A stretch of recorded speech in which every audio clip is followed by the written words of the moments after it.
نوجوانوں میں خود اعتمادی کا ہونا بے حد ضروری ہے۔ کانفیڈنس نہیں ہے تو آپ بیکار ہیں۔ کانفیڈنس آپ کو گھر سے ملے گا۔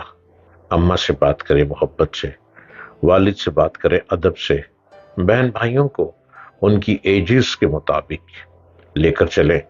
سب سے پہلے کانفیڈنس آپ کو گھر سے ملنا شروع ہو جائے گا۔ نوجوان کا کانفیڈنس بہت ضروری ہے کیونکہ اس کی بدولت کامیابی کا حصول ممکن ہے۔ خود اعتمادی کے فقدان کی وجہ سے نوجوانوں میں مایوسی کا عنصر غالب آنے لگا ہے۔ اس لیے چاہیے کہ تلاش جستجو، امید، بلند ہمتی، خود اعتمادی کے جذبے اور اس کے خیال کو کہ ہم کچھ بھی کر سکتے ہیں تقویت پہنچائیں۔ عربی کی کہاوت ہے کہ ہر چیز دائرہ امکان میں ہے، اور اس کی سب سے بڑی دلیل کہ ہماری نوجوان نسل سائنس اور ٹیکنالوجی کے میدان میں نئی ایجادات کر سکتی ہے، علم کی سرحدوں سے بھی کہیں آگے جا سکتی ہے۔ نوجوان اپنے حصول علم کی راہ میں اپنی علمی توانائیاں بڑھانے کے سلسلے میں ہرگز کوتاہی نہ کریں۔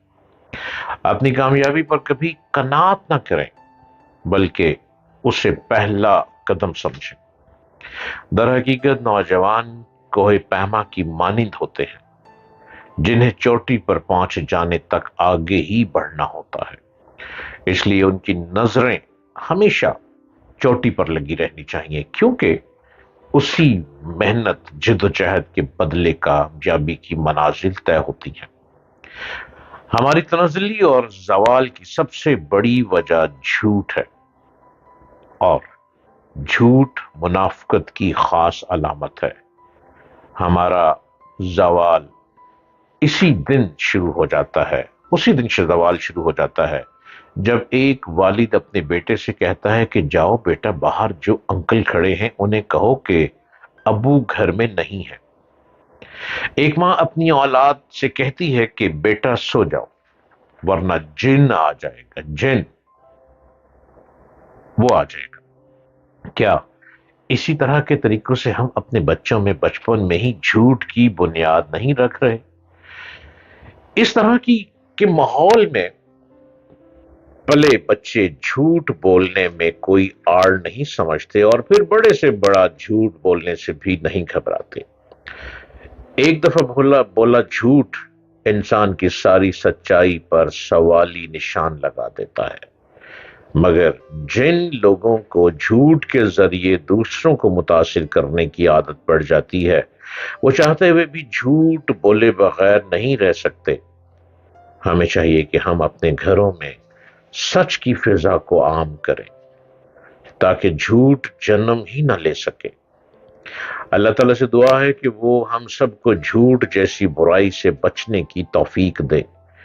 اس میں کوئی شک نہیں کہ ہمارا ملک پسماندگی اور غربت کا شکار ہے۔ حکومت اپنی طرف سے فلاح و بہبود کی کوششیں کرتی ہے، مگر مطلوبہ نتائج حاصل نہیں ہو پاتے۔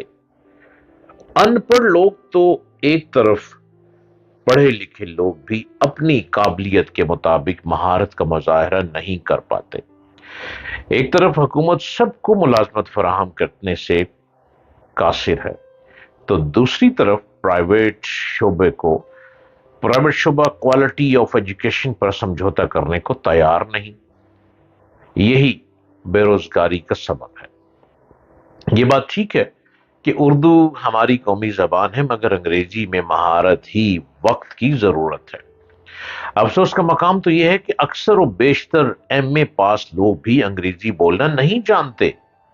حکومت کو چاہیے کہ اسکول، کالجز اور یونیورسٹیوں میں انگریزی زبان میں مہارت کا مضمون متعارف کرائے۔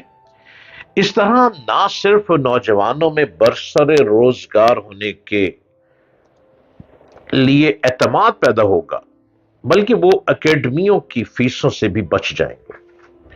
غربت ایک بہت تکلیف دہ چیز ہے، لیکن اگر اس میں سماجی ناانصافی بھی شامل ہو جائے تو یہ ناقابل برداشت ہو جاتی ہے اور دل سوز کہانیوں کو جنم دیتی ہے۔